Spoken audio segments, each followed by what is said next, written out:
ঝিঙের ঝোল। ঝিঙে রান্না করেন না এমন কেউ নেই, কিন্তু ঝিঙের ঝোল গরমকালে এরকম হালকা পাতলা রান্না করলে আর কোনো কথা হবে না।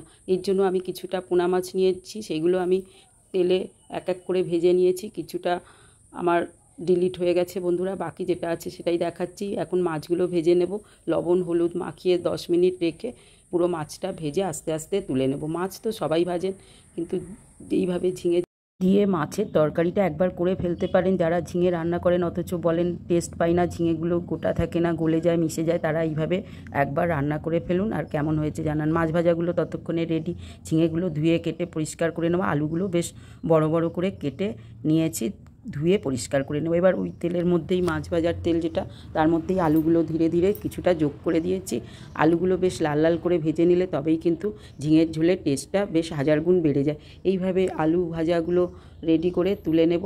2-5 মিনিট ভাজলেই কিন্তু আপনার আলু ভাজাটাও কমপ্লিট, মানে ঝিঙের ঝোল এর 50% কাজ আপনার এগিয়ে গেল সমস্ত।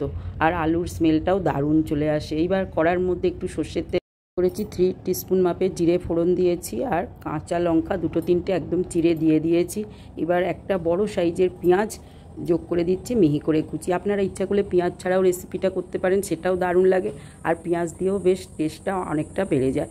যাই হোক, এইভাবে এবার হয়ে যাওয়ার পরে পেঁয়াজটা ভাজা, একটু রসুন যোগ করে দিন। আমি 6-7টা রসুন থেতো করে নিয়ে যোগ করে দিয়েছি। একটু রসুনটা কিন্তু ভাজা ভাজা পর্যন্ত অপেক্ষা করবেন। এবার যোগ করে দিয়েছি 1 টিস্পুন থেকে 1.5 টিস্পুন মাপের আদা বাটা, হলুদ 2 টিস্পুন মাপে দিয়ে একটু নাড়িয়ে চাড়িয়ে মশলাটা কষে নেব। জিরে দিয়ে দিয়েছি 2 টিস্পুন মাপে। এইবার এই মশলাগুলো সঙ্গে যোগ করে দিয়েছি একটা টমেটো, দানাগুলো ফেলে দিয়ে মিহি করে কুচিয়ে, আর লঙ্কা গুঁড়ো আপনাদের ঝালটা প্রয়োজন মতো যোগ করে দিন।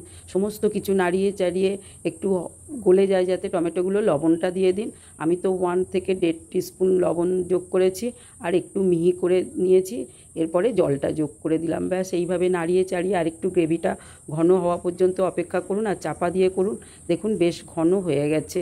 অয়েলটা আস্তে আস্তে যখন বেরিয়ে আসবে তখন জানবেন আপনার মশলাটা রেডি। থিকনেসটা কীরকম হয়েছে দেখতেই পেলেন। এইবার এখন মশলাটা যখন স্মেলটা বার হতে আরম্ভ করেছে তখন যোগ করে দিন কেটে পরিষ্কার করে রাখা ঝিঙেগুলো। ঠিক এরকম তেরচা করে কাটবেন, তার সঙ্গে ভাজা আলুগুলো এই সময় দিয়ে দেবেন। দুটো কিন্তু একসঙ্গে হয়ে যাবে, আর ঝিঙে আগে ভাজলে পুরো নরম হয়ে মিশে যাবে, আর সেই ঝিঙে কোনো টেস্টও লাগে না, আর এতই ছোট হয়ে যায়, কারুকে দিতে সত্যি খুবই অপ্রস্তুত লাগে। এইভাবে মশলাটা যখন কষা কষা হয়ে এসেছে তখন বুঝতেই পারবেন স্মেলটাও বেরিয়ে আসছে। তখন যোগ করে দিন পরিমাণ মতো এবার জল। আমি 250 ml জল যোগ করেছি একটু হালকা মতো ঝোলটা করার জন্য। কালারটা কত সুন্দর চলে এসছে। এবার গরম মশলাটা দিয়ে দিন, টেস্ট অনুযায়ী দিয়ে একটু ফোটা পর্যন্ত অপেক্ষা করুন। যখন টকবক করে ফুটবে সমস্ত প্রক্রিয়াটা কিন্তু একটুখানি চাপা দিয়ে করবেন, আর মাছগুলো যোগ করে দিন। ব্যাস মাছগুলো দিয়ে 2-5 মিনিট ফুটিয়ে নিন, আর একটু চাপা দিয়ে দিয়ে করলে সমস্ত ঝোলের লবণ হলুদ মশলাগুলো মাছের মধ্যে যত ঢুকে যাবে ততই কিন্তু মাছের ঝোলের টেস্ট 1000 গুণ বেড়ে যাবে। তাহলে বন্ধুরা, গরমের দিনে বা শরীর সুস্থ রাখতে মাঝে মাঝে ঝিঙের ঝোল নিয়ে নিতেই পারি, বেশ জিভের স্বাদটা পরিবর্তনও হয়। যখন ঝোলটা হয়ে এসেছে ঠিক সেই সময় আদা বাটা 1/2 টিস্পুন যোগ করে দিন, এতে কিন্তু ঝোলের টেস্ট 1000 গুণ বেড়ে যাবে। এইভাবে ঝিঙের ঝোল করলে তবেই কিন্তু টেস্টটা অন্যরকম হয়। এবার দেখুন মাছের মাথাগুলো ঝোলের সঙ্গে মিশে কতটা আরও টইটুম্বুর হয়ে গেছে। তাহলে বন্ধুরা, কেমন হয়েছে একবার বানিয়ে ফেলুন, জানান, কমেন্টস করলে আমার ভালো লাগবে। ততক্ষণে পাশে গরম ভাতটা রেডি করে ফেলুন। আর কি লাগবে, ঝিঙেরটা দেখুন কীরকম হয়েছে, আলুগুলো বয়েলড হয়ে গেছে অথচ পুরো গোটা আছে। ঝোলটা আপনাদের ইচ্ছা মতো বাড়িয়ে কমিয়ে নিতে পারেন। এখন একটু গ্যাসটা বন্ধ করে চাপা দিয়ে রেখে দিলেই হলো 2-5 মিনিট। তাহলে আর ঝিঙের ঝোল বানাতে অসুবিধে কি, হালকা পাতলা ঝোল আর গরম ভাত নিয়ে বসে পড়লেই হলো। চলুন আজ আসি, বাই বাই। সবাই ভালো থাকবেন, আপনাদের সহযোগিতা একান্ত কাম্য। রেসিপিগুলো সবার কাছে আর পৌঁছচ্ছে না বন্ধুরা, প্লিজ আপনারা এসে আমার চ্যানেলের রেসিপিগুলো দেখলে আমার ভালো লাগবে।